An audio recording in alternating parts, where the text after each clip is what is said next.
Hello viewers, we are starting a new topic in our history, chapter number 11, political formations in the 18th century, and that is about the Marathas. This will be my video number 4. Just recalling the previous things that we have discussed before moving to this video. So we started our chapter giving you a small introduction.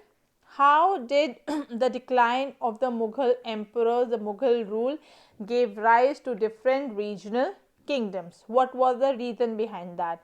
Then in my video number 2, we discussed about Awadh, Bengal, Hyderabad. Sorry. Then in video number 3, we discussed about the Rajputs, we discussed about the Punjab under the Sikh and the Mysore. Today we are going to cover about the Marathas. Okay, the first thing about Marathas I would like to say that they were not of humble origin. Now what do I mean when I say humble origin? See, it means that they were not having high social status. They rose to prominence by establishing a Hinduvi Swarajya, which means self-rule of Hindu or the Indian people. Then the Marathas, they are credited to a large extent for ending the Mughal rule over most of the Indian subcontinent. Okay. This is what I mean when I say the humble origin. Means they were not having any social status before, but it was due to their efforts, due to their power, that they rose to prominence and they established a Hinduvi Swaraj. And even the Marathas, they are credited for over a large extent for ending the Mughal rule over the most of the Indian subcontinent. Now Marathas, if I tell you earlier, they were the chieftains who were serving in the kingdoms of Ahmednagar, Bijapur and Golconda. Chieftains means the leader of the people. Till 17th century, they were minor chieftains serving in the kingdoms of Ahmednagar, Bijapur and Golconda. It means they were a chief of a group, and later they declared themselves independent, and Shivaji, he established a powerful kingdom. Clear? So you got a basic idea about the Marathas. What did I tell you in Marathas? First of all, they were not of humble origin. They rose to prominence by establishing a Hinduvi Swaraj. Earlier, they were minor chieftains who were working in different kingdoms. Later, they declared themselves independent, and Shivaji, he established a powerful kingdom in the Konkan region. Now talking about Shivaji Bhosle, he was born in 1627.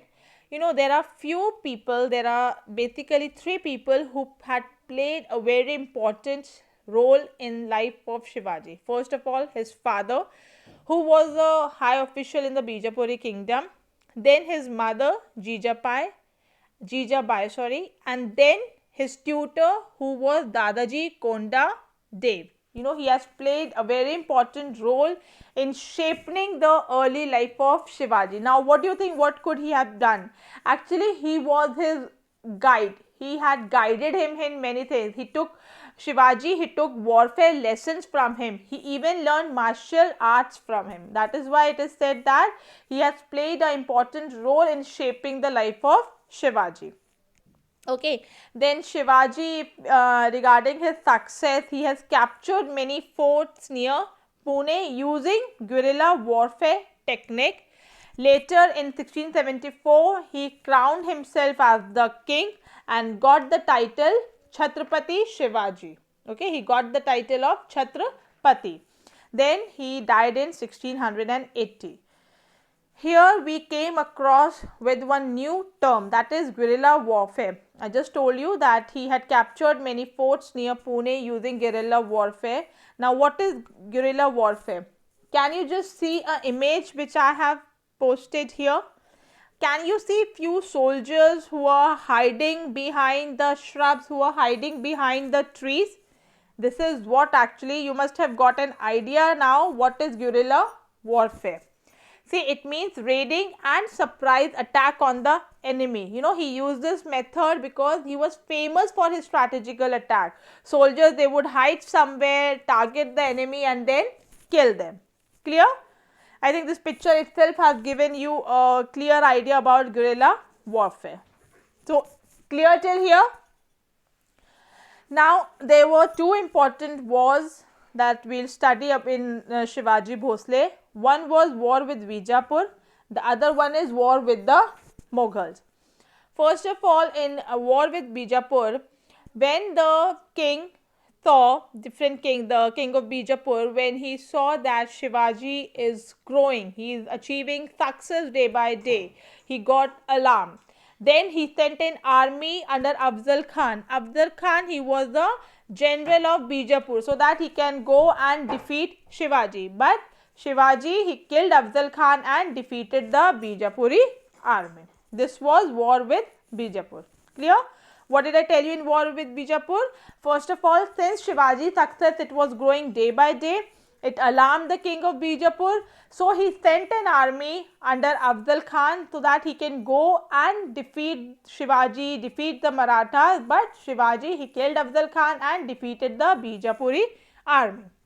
Next important thing is war with Mughals. Same thing here. Aurangzeb, he also considered that Shivaji was a great threat to him. So, he had sent Shaista Khan. Okay, Shaista Khan, he was the general of the Mughal army. So, he had sent Shaista Khan so that he can go and capture Shivaji. But what happened when, like, you know, when these wars happen, when they go and try to conquer different places, they build up a camp. So, Shaista Khan, he had entered, he had built up a camp, the Mughal camp. Shivaji, what he did, he entered that Mughal camp and wounded Shaista Khan and then defeated the Mughal army. This is what happened in war with the Mughals. Okay. Later, he raided Surat and even stole the goods at the time of war. Clear?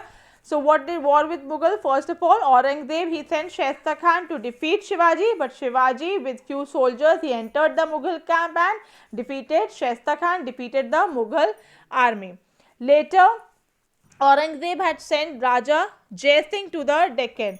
Now, what Jai Singh did? He surrounded all the army around the fort of Purandhar. Okay. Now, when Shivaji saw that all the way is blocked, he was left with no option. So, he agreed to sign a peace treaty with him. Now, there was a certain conditions under that peace treaty. That peace treaty is also known as Treaty of Purandhar. Now, what were the conditions under that treaty? First of all, Shivaji had to accept Aurangzeb as his overlord and then he has to pay him an annual tribute. He has to give his 23 forts. He has to surrender his 23 forts to Aurangzeb and then he has to meet Aurangzeb at his court. These three things were mentioned in the Treaty of Purandhar. So, Shivaji had to agree this. Now, since he has agreed to meet Aurangzeb at his court, so he went to the Mughal court, but Aurangzeb, he insulted Shivaji. He made him sit with the Mansabdars of low rank. He tried to humiliate Shivaji. So, what Shivaji, he tried to leave the court, but he was put under house arrest. Aurangzeb, he arrested him and it is even said that it is some sources it is said that he tried to escape in a basket filled with sweets and fruits. Clear? Later on, Shivaji, he recaptured that forts which he had surrendered to Aurangzeb. Understood about the war with Mughals? What did I tell you in war with Mughals? First of all, seeing the success of Shivaji, Aurangzeb first sent Shaista Khan to capture him. Although Shaista Khan, he could not defeat Shivaji. Later, he had sent Raja Jai Singh. Okay, Raja Jai Singh, he was the senior general of the Mughal. He surrounded the fort. He surrounded the fort with his arms, with his army. And when Shivaji saw that all roads are blocked, Shivaji agreed to sign a peace treaty. What did that peace treaty contain? First of all, accept Aurangzeb as his overlord. Secondly, surrender 23 forts to Aurangzeb and then meet Aurangzeb at his court. Clear? Next, we are going to see about Shivaji's administration. See, Shivaji is considered as one of a successful administrator. he had a council of 8 ministers. Those 8 ministers, they were called Ashtapradhan. Okay, this word Ashtapradhan, it comes from Sanskrit, which means important 8. Now, what were those 8 ministers? Let us just see. First one is Peshwa, who is the head of the council and in charge of general administration. Second is Senapati, who is the commander in chief of the army. Then comes Nyayadhish, as clear from the name, in charge of justice.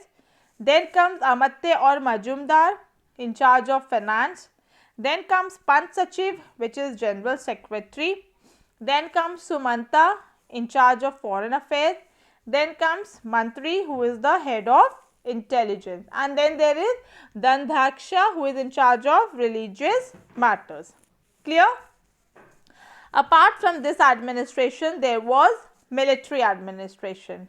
Shivaji's soldiers, they were highly trained, highly disciplined. There were 2 divisions in the army. One was infantry, the other one was cavalry. Infantry means that army where the soldiers are trained and equipped to fight on foot. Okay. Cavalry means that army who fought on horses. Alright. Then Shivaji, he had controlled many forts, since we have discussed in this previous one also. So, there were some special officers who were appointed to look after those forts. Clear? Next is sources of revenue. Now, as we know, when we talk about revenue, what becomes the major source of revenue? I have already told you, when we talk about history, in maximum cases the major source of revenue is the land revenue. So, here also the main source of revenue was land revenue. So, those territories which were directly under Shivaji, he collected 2/5 of the produce. Okay. But those areas which were not under his control, he collected 2 types of taxes from there. You are getting my point? Those areas which were under Shivaji, he collected 2/5 of the produce. But those areas which were not under Shivaji, he had collected 2 types of taxes. Now, under area, by here I mean by direct control. Okay, means the areas which were directly under him had to pay 2/5. The areas which were not directly under his control, they had to pay 2 types of taxes. One was the Chauth, the other one was Tardesh Mukhi. Now, what was Chauth? Chauth means 25% or 1/4 of the total revenue that farmers paid to the king. And Tardesh Mukhi, it was an additional 1/10 of the land revenue. It was like a tribute which was paid to the king. Means you have to pay 1/4 of the total land revenue. Apart from that, you also have to pay 1/10 again, and that will be considered as a tribute to the king. It was a tributary tax. Clear? So, then successors of Shivaji.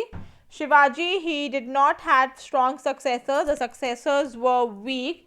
That is why later on the power, it was passed into the hands of the Peshwas. Clear? So, understood. I think you all have very well understood about Marathas now. I had explained you very nicely. I believe you all have understood everything. Let us just have a quick recap of whatever we did. First of all, I give you a brief intro about the Marathas, where I told you they were not of humble origin. They rose to prominence by establishing a Hindavi Swarajya, and then later on Shivaji established a powerful kingdom. In Shivaji, I told you that his tutor had played a very important role in shaping up his life. He had captured many forts near Pune using guerrilla warfare.